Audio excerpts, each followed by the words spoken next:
Halo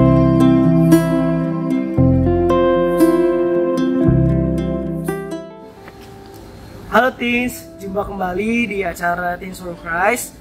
Hari ini kita akan bersama-sama merenungkan firman Tuhan dengan judul Menghargai Hidup berdasarkan Ayub 14 bersama saya, Andreas Parmenas Kristi. Sebelum itu teman-teman, mari kita berdoa dulu. Ya Tuhan yang baik, kami bersyukur untuk hidup kami di mana kami terus boleh berlangsung menikmati karya Tuhan yang seringkali mungkin tidak selalu kami rasakan. Dan sebentar Tuhan, kami ingin menemukan makna dari hidup kami, ingin menghargai hidup kami lebih lagi dengan bantuan firman Tuhan. Berfirmanlah ya Tuhan, sebab kami rindu untuk mendengarkan. Amin. Teman-teman, bacaan kita yang hendak menyapa kita hari ini berdasarkan dari Ayub 14. Ayat 14 juga. Kalau manusia mati, dapatkah ia hidup lagi? Aku akan berharap selama hari-hari pergumulanku sampai tiba kelepasanku. Teman-teman, dalam tulisan ini dimunculkan seorang tokoh namanya Gregory Muffat. Dia ini adalah seorang konselor yang memperhatikan anak-anak yang seringkali menjadikan korban kekerasan, seringkali mendapatkan perlakuan yang nggak baik, sehingga mereka masuk ke dalam fase di mana mereka perlu pulih dari trauma.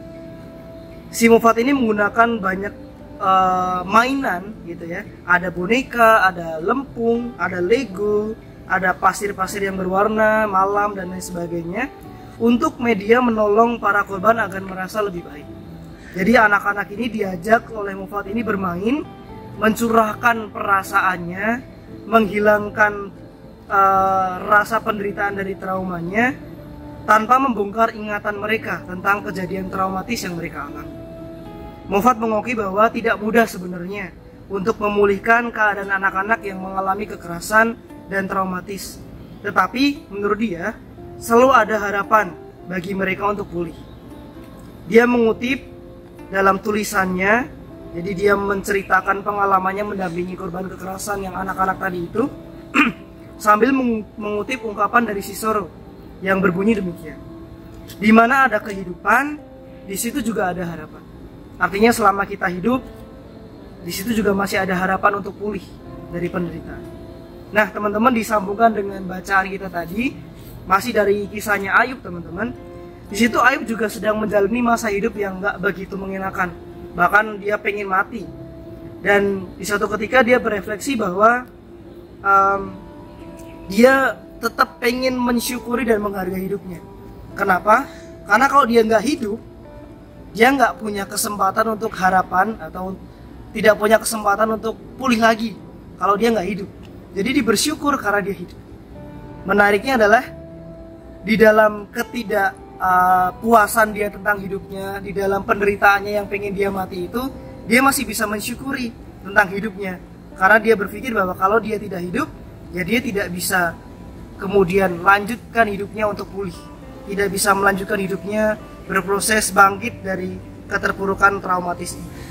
Jadi Ayub percaya bahwa selama ia masih hidup, masih ada harapan. Nah teens, teman-teman semuanya juga, seringkali memang hidup kita dihadapkan dengan pergumulan yang seringkali kita nggak tahu bagaimana menghadapinya.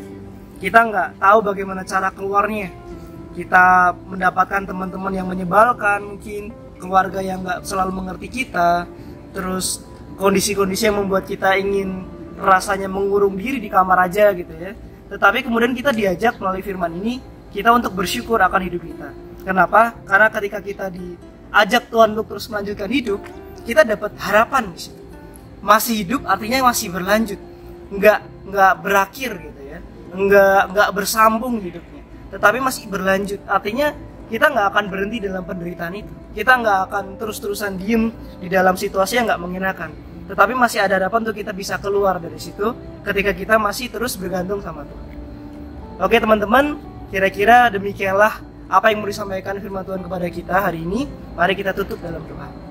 Ya Allah yang baik, kami bersyukur untuk hidup kami yang tidak selalu menyenangkan, tidak selalu nyaman untuk dibagikan satu dengan yang lainnya, karena pengalaman-pengalaman yang mungkin buat kami ini traumatis dan butuh pemulihan. Dan sebentar Tuhan, kami memohon dan bersyukur penyertaan Tuhan selama hidup kami, di mana kami masih boleh terus melangkahkan kaki kami yang walaupun berat ini untuk menuju pengharapan yang Tuhan telah sediakan bagi kami. Ajari kami terus Tuhan untuk berdoa, bersandar kepada kekuatan Tuhan bukan kepada kekuatan sendiri, agar kami boleh terus melanjutkan hidup kami menuju hari yang lebih baik yang Tuhan sudah sediakan bagi kami. Terima kasih ya Tuhan untuk setiap kabar gembira yang boleh kami dengarkan sampai sekarang. Dalam Tuhan kami bersyukur. Amin. Oke, teman-teman, kira-kira gitu aja yang boleh kita sampaikan dan dengarkan bersama-sama. Jangan lupa subscribe, like, dan share ya. Sampai ketemu lagi di Teens for Christ selanjutnya. Dadah.